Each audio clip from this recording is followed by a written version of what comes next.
vous souhaite la bienvenue à ce premier webinaire de l'année organisé par QuickSign. On est ravis de vous retrouver pour vous parler d'un sujet d'actualité pour les services financiers sur ce premier trimestre 2025, qui est la nouvelle réglementation DORA, implémentée en janvier de cette année. Alors, je me présente, je suis Charline Doche, je suis responsable marketing chez QuickSign. Et à mes côtés aujourd'hui, j'ai la chance d'avoir 3 intervenants aux expertises complémentaires. 2 personnes de chez QuickSign, Ahmed Boussadia, qui est notre responsable de la sécurité des systèmes d'information, qui est un habitué de l'exercice des webinaires, et Sophie Plassard, qui est notre directrice juridique. Bonjour à tous les deux. En exclusivité, pour la première fois, on a un invité externe, une invitée, en la personne de Armelle Trottin. Merci beaucoup d'être avec nous, Armelle, aujourd'hui. Armelle, elle est directrice de mission et fondatrice du cabinet d'audit et de certification LSTI, qui appartient désormais au groupe APAV. Armelle, je te laisse la parole pour que tu puisses te présenter rapidement si tu le souhaites. Oui, merci Charline. Alors, pour revenir sur mon parcours, j'ai passé la majorité de ma carrière en fait dans le domaine de la sécurité des systèmes d'information.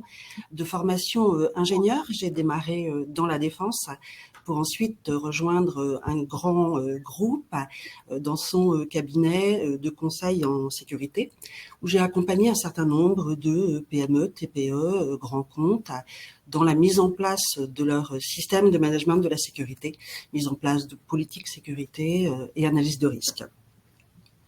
Ensuite, j'ai rejoint l'ANSSI dans les années 2000 pour prendre le poste de chef de bureau certification, où j'étais en charge de l'animation et du pilotage du schéma français de certification basé sur les critères communs, la gestion des centres d'évaluation, des CESTI pour ceux qui les connaissent, et la gestion de l'accord de reconnaissance mutuelle. En 2004, j'ai quitté l'ANSSI pour fonder LSTI, le premier organisme certificateur en France spécialisé dans le domaine de la sécurité. Et je l'ai dirigé pendant 20 ans. LSTI est habilité par l'ANSSI, l'Agence nationale de la sécurité des systèmes d'information, sur un certain nombre de référentiels cyber dont nous parlerons dans ce webinaire. Tout à fait. Merci beaucoup pour cette introduction. Alors, notre sujet aujourd'hui, DORA, quels enseignements clés pour les services financiers? L'idée, c'est de faire justement un premier retour d'expérience sur DORA, 2 mois après son entrée en vigueur, en croisant les points de vue justement de QuickSign, prestataire de services critiques, et d'un cabinet d'audit et certification, en l'occurrence ici LSTI à Paris. Alors, comment ça va se passer? On va avoir à peu près 45 minutes d'échange au format table ronde. Ce qui est intéressant pour vous, c'est que vous pouvez réagir en live pendant la session. Vous pouvez utiliser le chat. Je vous préconise d'utiliser l'onglet questions en bas à droite qui vous permet justement de poser vos questions et qu'on puisse s'assurer de pouvoir y répondre soit pendant la séance, soit en asynchrone si on n'a pas le temps de traiter toutes les questions.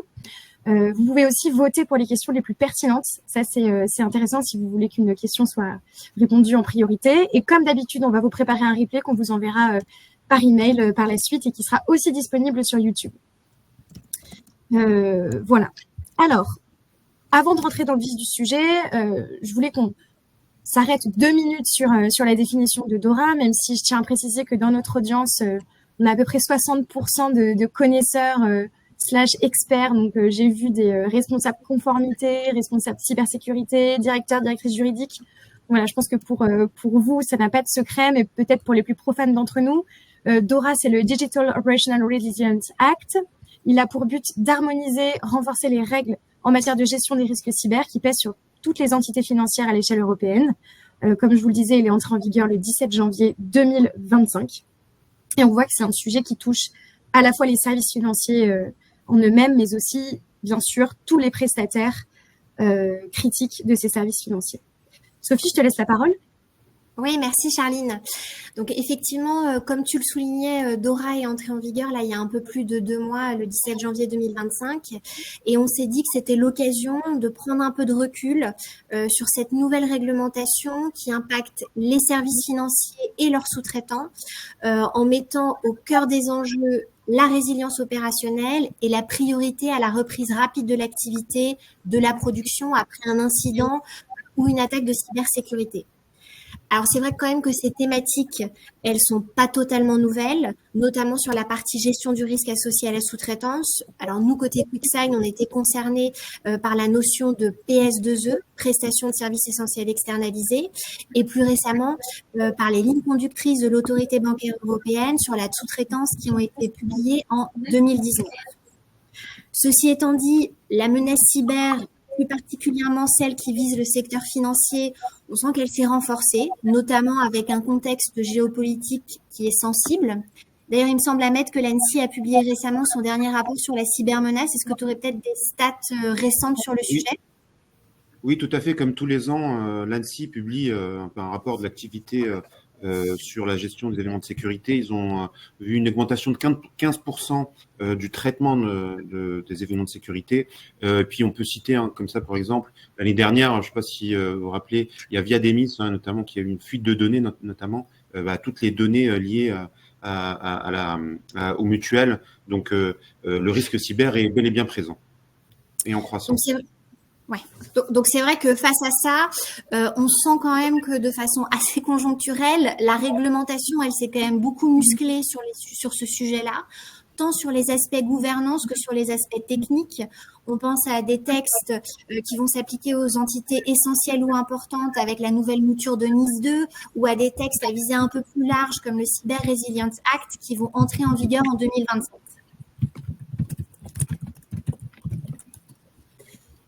Ok, merci beaucoup pour cette introduction. Alors, d'après ce que vous venez de dire tous les deux, on comprend que c'est pas vraiment un sujet nouveau. La question qu'on se pose maintenant, c'est est-ce qu'il n'y a pas eu une évolution finalement dans la façon qu'on a de le traiter depuis ces 20 dernières années? Et je me tourne vers toi, Armelle. Oui, alors en effet, il y a eu des véritables bouleversements dans le monde de la sécurité, je dirais même ces 40 dernières années, ne serait-ce que le changement de terme, sécurité des systèmes vers cyberdéfense, cybermenace, cyberattaque, est déjà très très évocateur.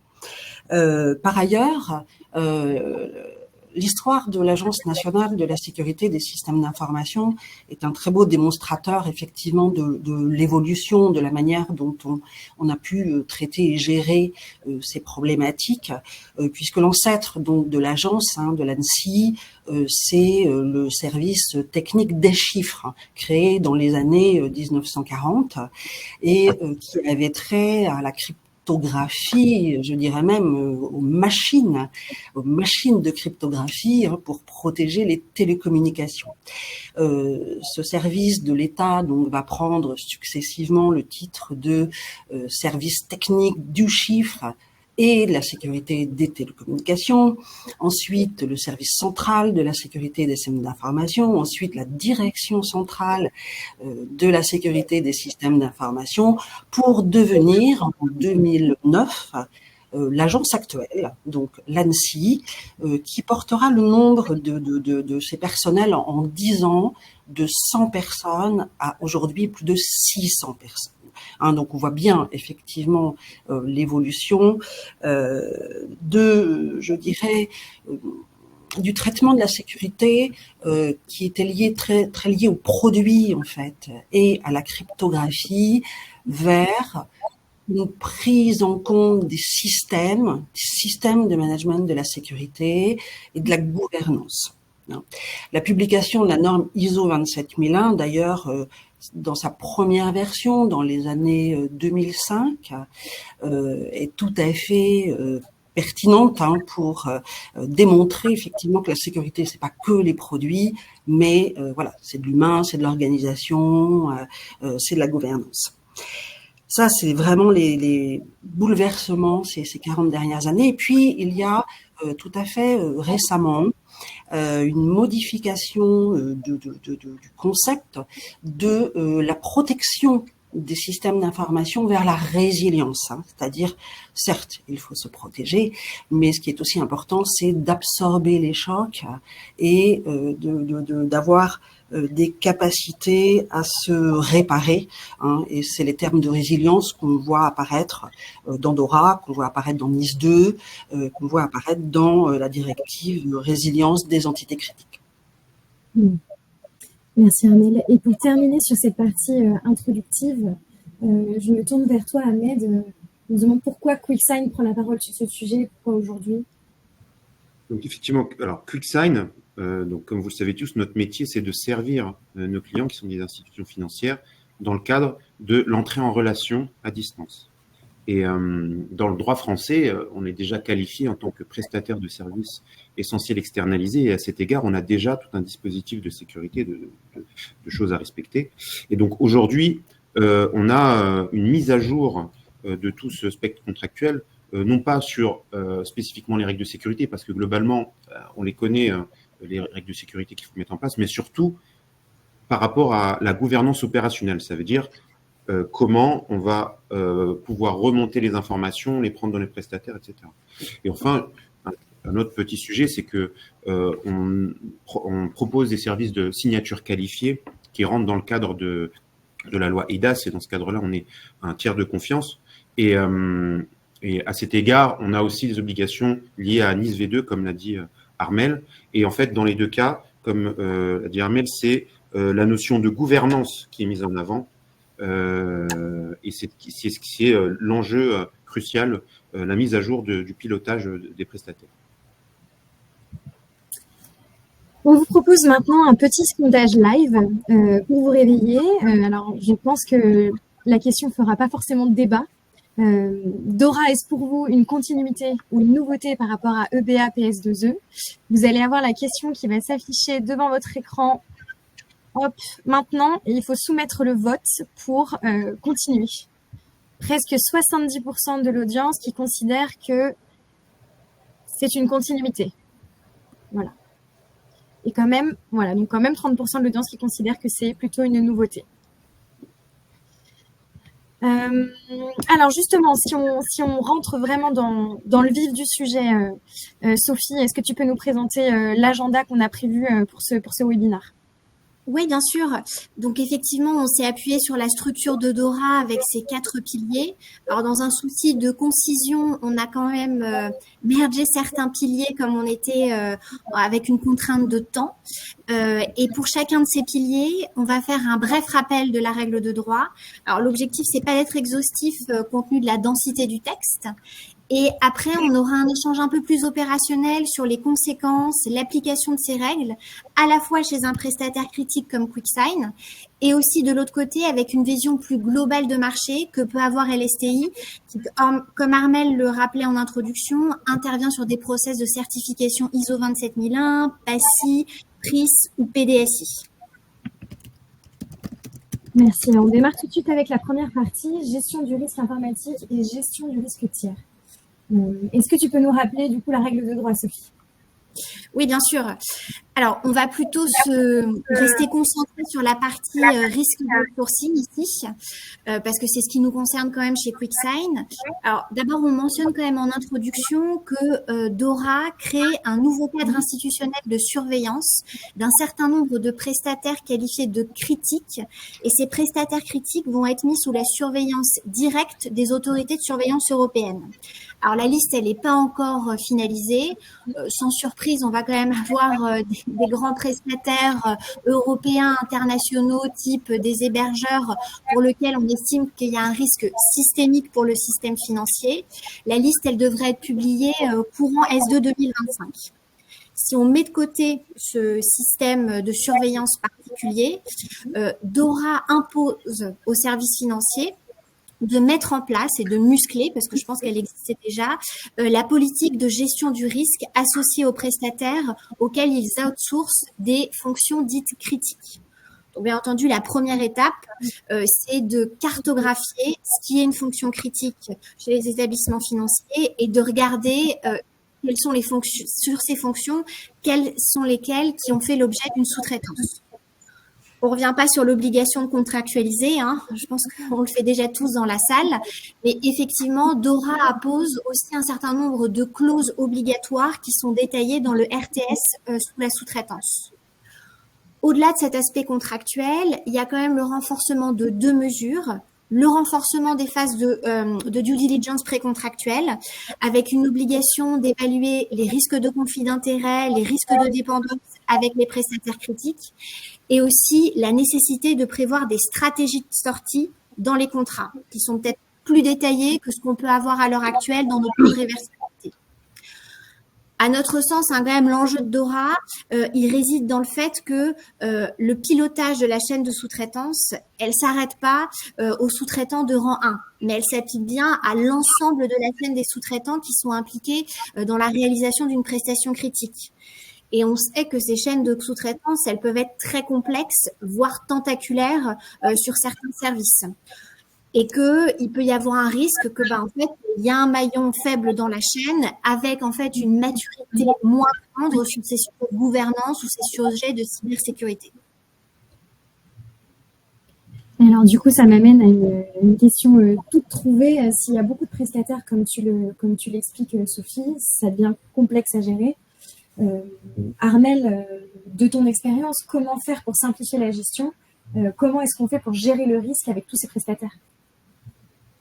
Oui, alors effectivement, on dit c'est le maillon faible qui casse la chaîne, hein, donc il est important déjà de les identifier et soit de les renforcer ou de les remplacer, ces maillons faibles. Alors, comme je le disais tout à l'heure, comme la sécurité, effectivement, c'est orienté vers des systèmes de management et des systèmes de gouvernance.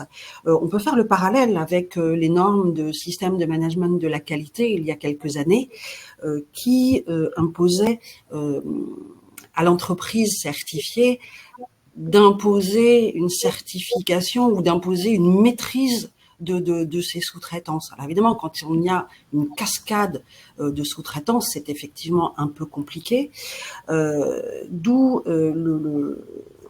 la possibilité dans ces systèmes de management d'imposer une certification à ces sous-traitants qui eux-mêmes vont imposer la certification à leurs sous-traitants, hein, de manière effectivement à consolider l'ensemble de la chaîne de valeur.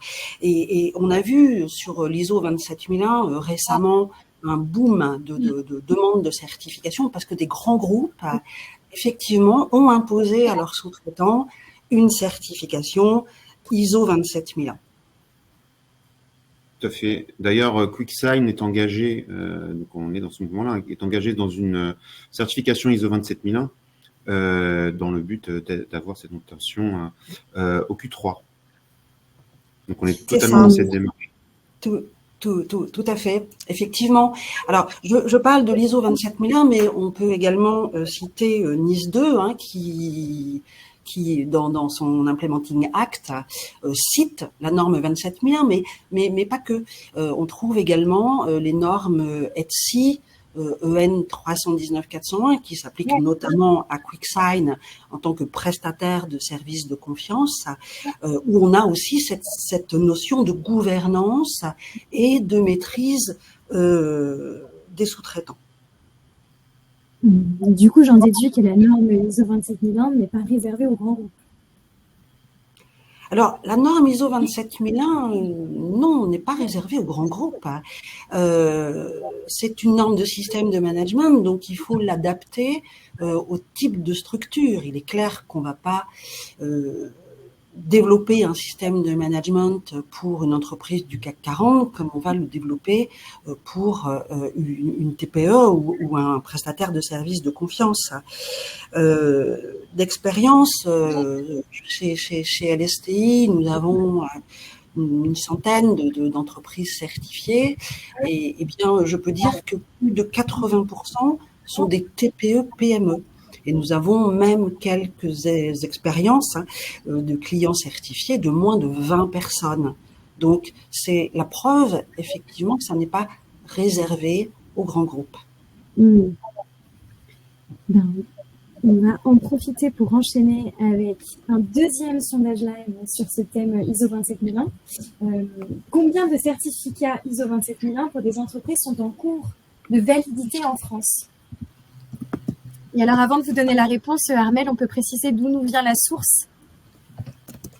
Oui, effectivement. Alors, les chiffres sur lesquels nous nous basons sont issus de l'ISO Survey, C'est une étude qui est réalisée donc par l'ISO, l'organisme de normalisation internationale, qui questionne l'ensemble des organismes certificateurs au niveau mondial.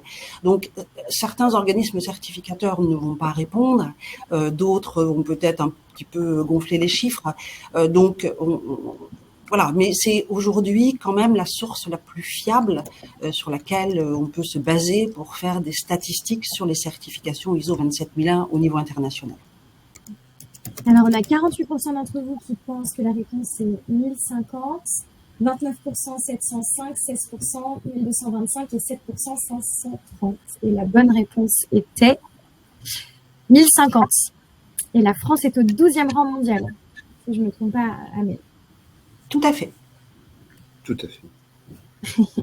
Deuxième question, on reste encore sur le même thème. Quel est le pays avec le plus de certificats en cours de validité? Et cette question nous a posé beaucoup de problèmes en interne, on n'était pas tous d'accord. Alors voyons si vous faites mieux. Il y a quand même une réponse à laquelle, normalement, il ne faut pas coucher. C'est évident. On vient de donner Alors, vous n'êtes pas d'accord non plus. D'accord. Égalité parfaite pour l'instant. On est presque à égalité entre Royaume-Uni et Japon. Et ensuite, on a France et Inde. Alors, la bonne réponse, le Japon, avec 5599 certificats. Il y en a qui continuent à voter. C'est fini. J'ai vu qu'on avait une question, de Frédéric, Oui. je pense, et peut-être pour Armel ou Ahmed. Est-ce qu'une certification ISO 27001 vaut conformité de facto à DORA? Question de Frédéric. Donc, de façon très courte, la réponse est non, comme ça, mais je vais y revenir un peu plus tard pour expliquer comment ISO 27001, c'est une norme de gestion. Donc, il faut mettre en place les bonnes hypothèses de départ pour que on puisse y répondre. Mais globalement, une ISO 27001 tout seul, sans contexte, la réponse est non. Merci Ahmed. On passe directement à la partie 2, gestion des incidents liés au TIC. Alors la question sous-jacente ici, c'est comment est-ce qu'on réagit face à un incident? Et Sophie, je me tourne vers toi une nouvelle fois pour que tu nous partages la règle de droit. Ouais, tout à fait. Alors, effectivement, le règlement DORA impose la mise en place de mécanismes de surveillance et de réponse à la survenance d'un incident lié au TIC, avec en particulier la mise en place d'indicateurs de surveillance permettant un alerting précoce, la définition de procédures qui permettent d'identifier, de suivre, de consigner et de classifier ces incidents, la définition des rôles, des responsabilités de chacun en cas de survenance d'un incident, la définition d'un plan de communication, d'une procédure de notification et d'une procédure de résolution d'incidents. Et bien sûr, tous ces mécanismes doivent fonctionner en mode plan d'amélioration continue. En cas de survenance d'un incident TIC, et on va sortir de notre webinaire les incidents qui sont liés aux moyens de paiement, parce que ce n'est pas le cœur de l'activité de QuickSign, les incidents dits majeurs doivent être notifiés à l'autorité de contrôle. Alors, la notion d'incident majeur, elle est plus amplement décrite au sein d'une RTS sur la classification des incidents et elle repose sur la combinaison de plusieurs conditions avec des critères primaires et secondaires qui permettent d'un petit peu mieux apprécier cette notion. Donc, par exemple, on doit prendre en compte le nombre de clients impactés, l'impact réputationnel sur l'établissement financier, la durée de l'incident, est-ce qu'il y a des données à caractère personnel qui sont en jeu et le préjudice économique. Si on est dans le cas d'un incident majeur, la notification initiale, elle doit se faire dans les 4 heures après la classification de l'incident comme majeur, dans les 24 heures qui suivent après sa détection. Un rapport intermédiaire doit être envoyé dans les 72 heures après la notification initiale et ensuite on doit envoyer un rapport final au plus tard 1 mois après le dernier rapport intermédiaire. Merci Sophie. Si vous demandez, il n'y a pas de copie sur la slide au niveau des coûts et pertes. C'est volontaire parce qu'on a encore un petit quiz pour vous. Quel est le niveau de perte financière qui peut déclencher une notification à l'autorité de contrôle au titre d'un incident majeur? 5 millions ici, 500 cas ici, pourcentage du CA de la prestation. Ça fait penser au RGPD.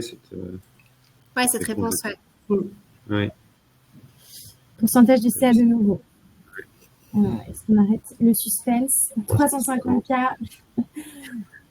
200K. Alors, est-ce que tu veux nous donner la bonne réponse, Sophie? Oui, bien sûr. Donc, dans les RTS, on parle de 100 cas.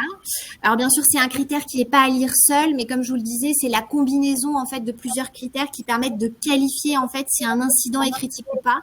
Et c'est vrai que ça donne au moins un ordre de grandeur à avoir en tête. Merci. Et alors, on parle d'incidents. Donc, Armelle, on sait que LSTI à PAV est un centre d'évaluation pour des prestataires spécialisés dans la détection ou la résolution des incidents. Qu'est-ce qu'on pourrait apprendre de ces prestataires? Là, je vous projette un référentiel, un lexique. On parle de PRIS, de P10, de PASI. Qu'est-ce que ça veut dire tout ça et comment est-ce que tu peux nous éclairer par rapport à ce lexique, Armelle? Oui, alors l'ANSSI a publié il y a quelques années, dans le contexte soit du règlement de sécurité RGS, soit dans le cadre de la loi de programmation militaire, LPM, un certain nombre de référentiels dont l'objectif est de pouvoir répondre justement à ces exigences en matière de détection d'incidents, en matière de réponse aux incidents, etc. Alors, tous les référentiels ne sont pas listés là, mais on a choisi de vous présenter, j'allais dire, les principaux. Donc, PERIS sont les prestataires de réponse aux incidents de sécurité. Alors, ce que j'ai oublié de dire au départ, c'est que ces référentiels permettent une qualification et donc une délivrance de ce qu'on appelle un visa de sécurité par l'ANSSI. Donc, les PERIS, ce sont les prestataires qui ont une activité de réponse aux incidents de sécurité. Les P10 sont les prestataires de détection des incidents de sécurité. Les PASI, des prestataires d'audit de la sécurité des systèmes d'information. Et les QTSP, alors c'est un petit peu particulier, les Qualified Trust Service Provider, c'est un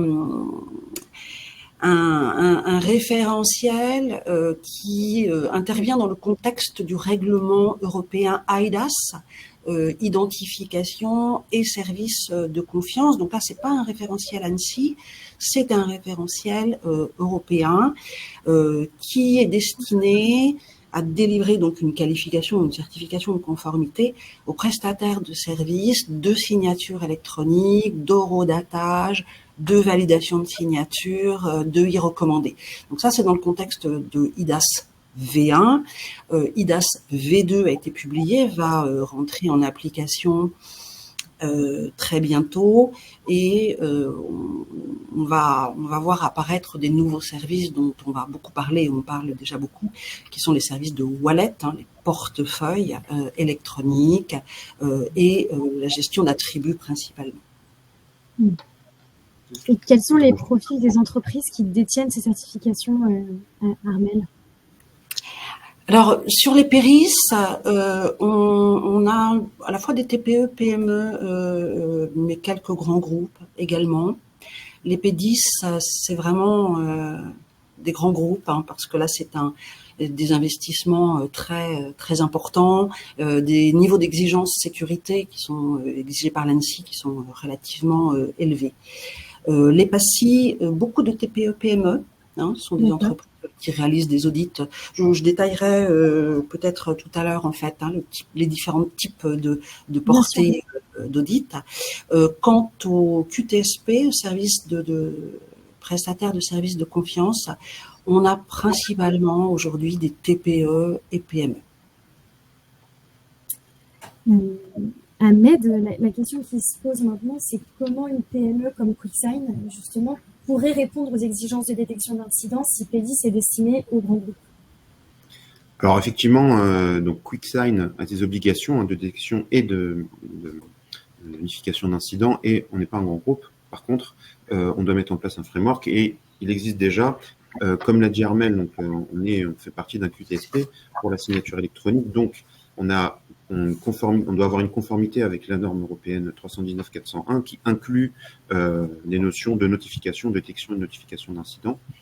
D'ailleurs, qui a été mise à jour selon la directive NIS V2 et donc le fait d'avoir cette conformité, ça nous assure qu'on est 100% aligné avec NIS-V2, en tout cas en droit européen. Par contre, pour DORA, hein, pour faire référence à la question de tout à l'heure, on n'est pas, c'est pas parce qu'on est donc QTSP qu'on va avoir de facto une conformité DORA. Il y a quelques différences. Au niveau du socle de la sécurité, en fait, c'est la même chose, hein.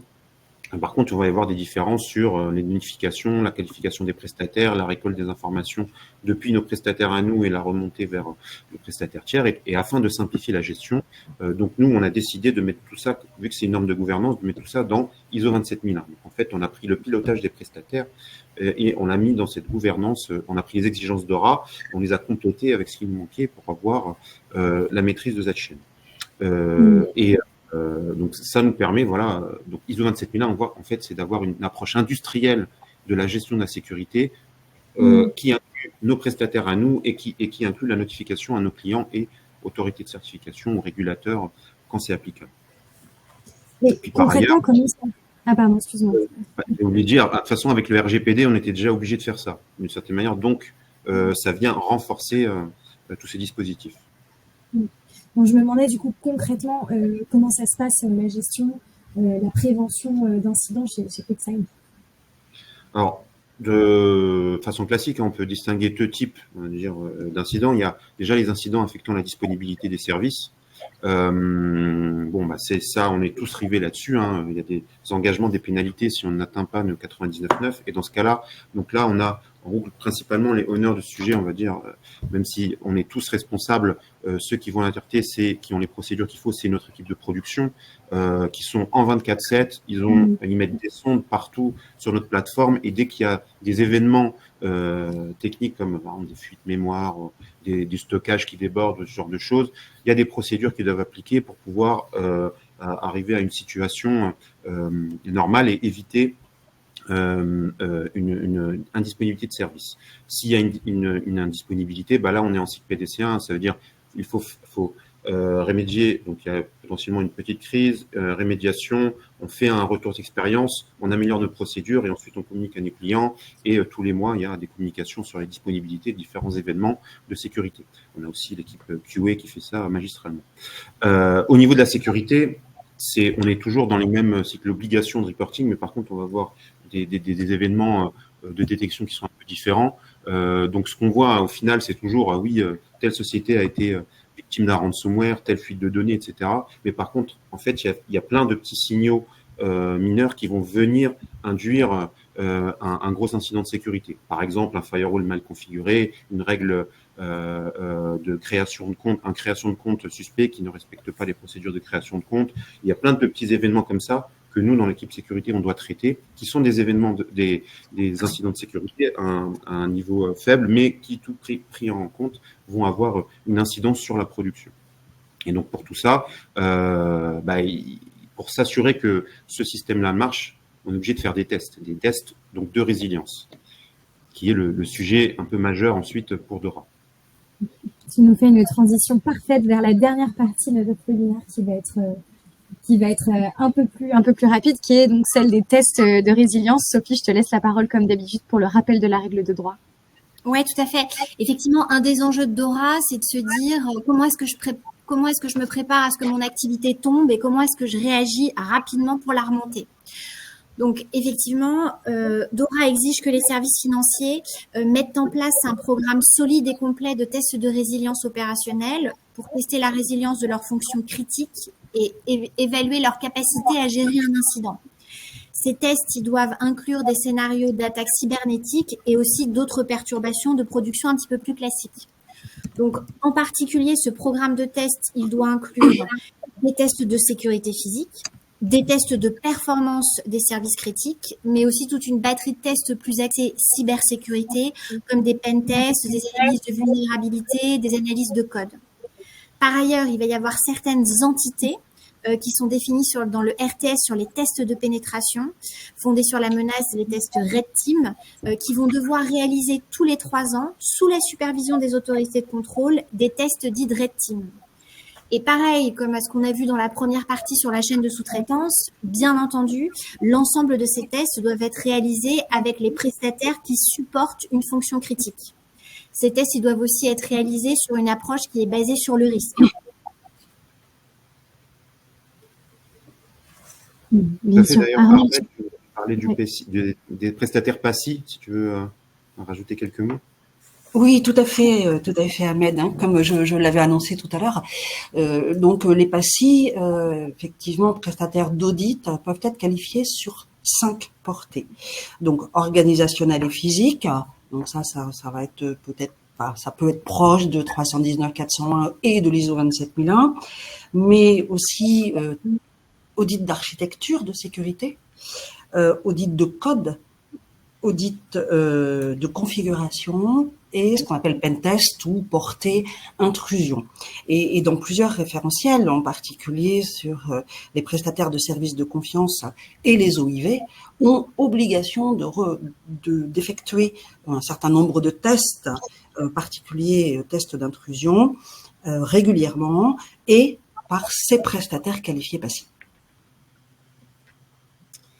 Exactement. D'ailleurs, chez QuickSign, forcément, alors déjà, on a déjà les obligations de reporting vis-à-vis de nos clients, et notamment le test d'intrusion de façon annuelle, en mode boîte grise.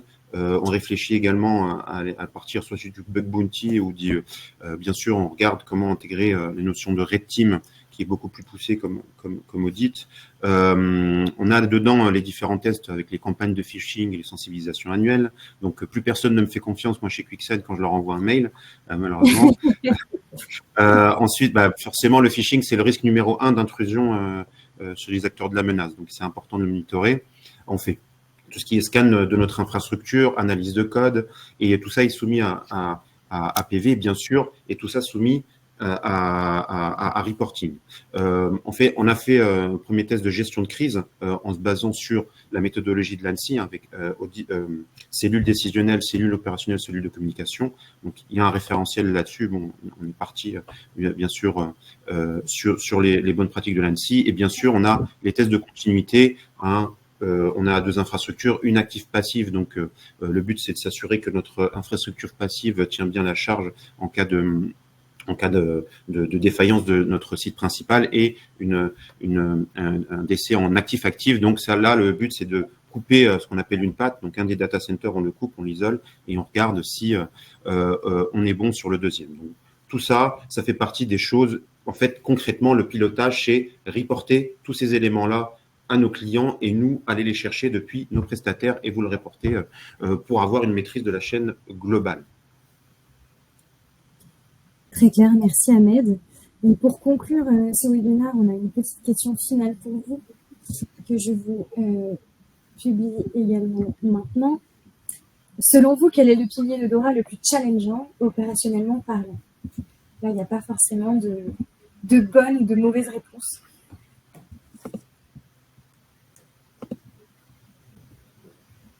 C'est plutôt pour avoir votre ressenti. Et donc, comme vous le constatez, ce webinaire touche à sa fin. On vous remercie énormément d'avoir participé, d'être venus aussi nombreux aujourd'hui. Si vous avez des questions pour nous qui vous viennent par la suite, bien sûr, on se fera un plaisir d'y réfléchir et d'essayer d'y répondre de façon asynchrone. Alors, c'est très différent selon les personnes, j'ai l'impression. 50% d'entre vous considèrent que c'est la gestion efficiente de la chaîne de sous-traitance, 40% l'évaluation de la pertinence des tests de résilience en cas de crise, 10% la mise à jour de la documentation contractuelle avec vos sous-traitants. Je ne sais pas si ça vous évoque quelque chose en mot de conclusion, Armel, Ahmed, Sophie. En fait, les 2 premières, effectivement, pour moi, c'est avoir toute la chaîne de sous-traitance parce que nous, on a des sous-traitants qui ont des sous-traitants et du coup, il y a un N+1 par rapport à nos clients. Donc, effectivement, ça, c'est challengeant, mais je comprends aussi la pertinence des tests de résilience qui peuvent être problématiques, effectivement. Et la dernière est une conséquence de la première, en fin de compte. Oui, c'est vrai. Mais effectivement, je comprends. Hein, ça veut dire, est-ce qu'en pentest, il est fait sur le bon périmètre? Est-ce que le périmètre ISO est bon? Ça, c'est... Mais je suis assez d'accord. Les 2 se valent. Effectivement, la mise à jour, c'est juste un pain point une fois et après, c'est bon. On vous remercie de nous avoir suivis. Merci Armelle de t'être prêtée à l'exercice, d'avoir participé à notre webinaire pour ce trimestre. Merci Sophie, merci Ahmed et je vous dis à très bientôt. Le replay sera bientôt disponible.